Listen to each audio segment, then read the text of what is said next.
আসসালামু আলাইকুম, সবাইকে স্বাগতম টিচিং বিডি চ্যানেলের পক্ষ থেকে। প্রিয় শিক্ষার্থী, অভিভাবক এবং দূর দূরান্ত থেকে যারা আমার চ্যানেলকে দেখছেন সবার প্রতি জানাচ্ছি কৃতজ্ঞতা জানাচ্ছি। আর সবাই কেমন আছেন? আশা করি সবাই ভালো আছেন, আমিও ভালো আছি। তো আপনারা যারা এতদিন আমাকে সাপোর্ট করে আসছেন সবার প্রতি কৃতজ্ঞতা প্রকাশ করছি। সবাই আমার চ্যানেলটাকে বেশি বেশি শেয়ার করবেন, আর নতুন যারা আছেন সবাই সাবস্ক্রাইব করে বেলটা অন করে দিবেন যেন নতুন নতুন ভিডিও দেওয়ার সাথে সাথে পৌঁছে যায় আপনার নোটিফিকেশনে।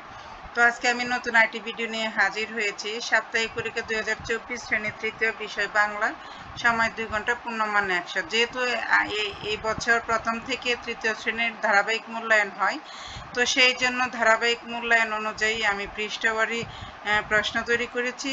40 পৃষ্ঠা থেকে 54 পৃষ্ঠার ভিতর বাংলা। তো যাদের সন্তান তৃতীয় শ্রেণীতে আছে আপনারা আমার প্রশ্নটা দেখে তাদেরকে পরীক্ষা দেওয়ান, বাসায় বসে তাদেরকে মূল্যায়ন করুন যেন ক্লাসে তারা 100-তে 100ই পায়। তো 1 নংয়ে আমি দিয়েছি শব্দার্থ লিখো 10 নাম্বার, মিছিল, খুব, দৃঢ়, চটপট, ফুকলা, আলপনা, খবর, প্রদীপ, বিল, পোস্টার। 2 নংয়ে দিয়েছি বাক্য তৈরি করো 10 নাম্বার, রাষ্ট্রভাষা, উৎসব, সমাবেশ, রাঙা মেধাবী। 3 নংয়ে দিয়েছি শূন্যস্থান পূরণ করো 10টা, 5টা শূন্যস্থান দিয়েছি, 10 নাম্বার পাবে। 4 নংয়ে শব্দের অর্থ বুঝিয়ে লিখো। এখানে রাষ্ট্রভাষা, বুদ্ধবিহার, চটপট, মেডেল, শহীদ। তোমরা রাষ্ট্রভাষা বলতে কি বুঝো সেটা বুঝিয়ে লিখবে।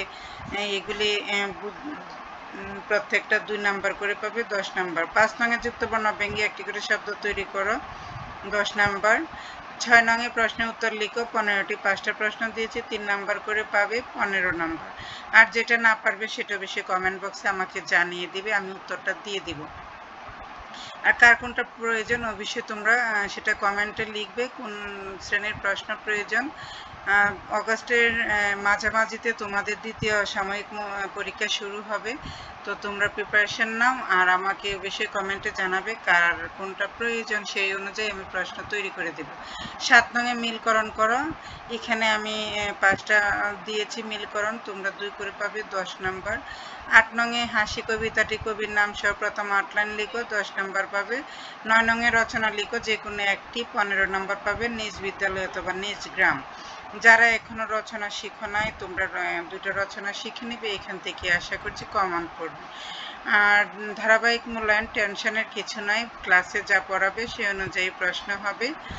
তো ভালো থাকবে আর ভালোভাবে পরীক্ষার প্রিপারেশান নেবে, আর বইগুলি অবশ্যই ভালোভাবে পড়বে লাইন বাই লাইন।